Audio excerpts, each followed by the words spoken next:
আমাদের সিকিম ঘোরার গল্প। সাথে ছিল পছন্দের মানুষজন, অনেক মজা, হই হুল্লোড় আর নির্ভেজাল আড্ডা। সিকিম গেছিলাম আমরা কজন, কুঝিকঝিক করে। মোটা সোয়েটার আছে যত ঢুকিয়েছিলাম মনে করে।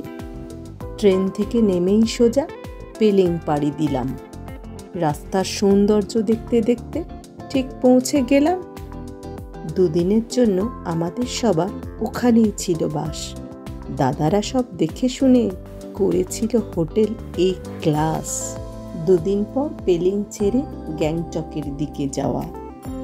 পথে সাইট সিন দেখতে দেখতে অল্প কিছু খেয়ে নেওয়া। শুনেছিলাম পেলিং থেকে গ্যাংটক যেতে অনেক সময় লাগে, তার জন্যই বাংলা থাকলাম গ্যাংটক যাবার আগে। এক রাত্রি ওখানে থেকে একটু আরাম পেলাম।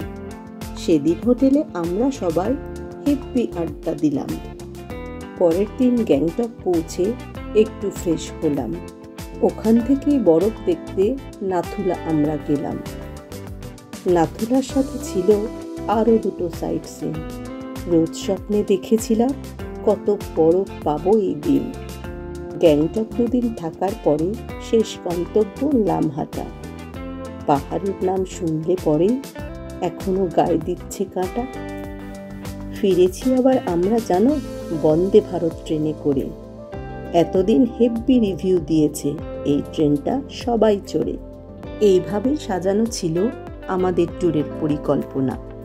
সফল হলো এবারের ঘোরা, তাই এবার শুরু পরের ট্যুরের দিন গোনা।